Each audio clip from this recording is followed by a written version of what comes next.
ಈ ತಾಯಿ ಬಗ್ಗೆ ಮಾತಾಡೋದೇ ಒಂಥರ ಆನಂದದ ವಿಚಾರ.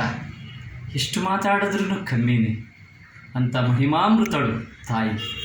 ನನ್ನ ತಾಯಿ ಅಂತೂ ಒಂಥರ ಮೆದು ಮೃದು ಸ್ವಭಾವದವಳು. ಎಲ್ರಿಗೂ ಇಷ್ಟ ಆಗ್ತಾಯಿದ್ಲು. ಅವಳು ಹೊಟ್ಟೆಯಲ್ಲಿ ಹುಟ್ಟೋದಕ್ಕೆ ನಾನು ಪುಣ್ಯ ಮಾಡಿರಬೇಕು. ಈ ಶಂಕರಾಚಾರ್ಯರು ನೋಡಿ, ಆ ತಾಯಿ ಒಪ್ಪದಲ್ಲೇ ಇರೋ ತಾಯಿನ ಓಲೈಸ್ಕೊಂಡು ಒಪ್ಪಿಸಿ ದೀಕ್ಷೆ, ಅದೆಷ್ಟು ಕಷ್ಟಪಟ್ಟು ದೀಕ್ಷೆ ತಗೊಂಡ್ರು. ಎಲ್ಲ ಸಾಧನೆ ಮಾಡಾದಮೇಲೆ ಕಡೆಗಾಲದಲ್ಲಿ ಅಂತ್ಯ ಸಂಸ್ಕಾರಕ್ಕೆ ಯಾರೂ ಬರಲಿಲ್ಲ. ಜನ ಬಹಿಷ್ಕಾರ ಹಾಕ್ಬಿಟ್ರು. ಪುಣ್ಯ ಮಾಡಿದವರಿಗೆ ಮಣ್ಣೆ ಅಂತಾರೆ ನೋಡ್ರಿ, ಹಾಗೆ ಈ ಜನ ಕಡೆಯಲ್ಲೊಂದು ಮಾತು ಹೇಳ್ತಾರೆ ನೋಡ್ರಿ.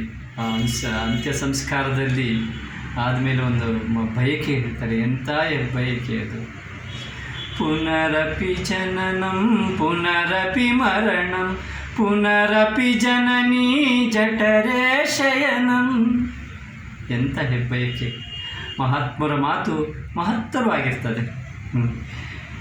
ಈ ನಮ್ಮ ಪ್ರೇಮಿದಾರ ನೋಡಿ, ಅವರು ಹೇಳಿರೋ ಮಾತು, ತಾಯಿನೇ ಎಲ್ಲ ಬದಲಾಗೋದಿಲ್ಲ, ಬೇಡುವೆನು ವರವನ್ನು ಕೊಡು ತಾಯಿ ಜನ್ಮವನು, ಕಡೆತನಕ ಮರೆಯಲ್ಲ ನಾಗ, ಕಡೆತನಕ ಮರೆಯಲ್ಲ ನಾಗ.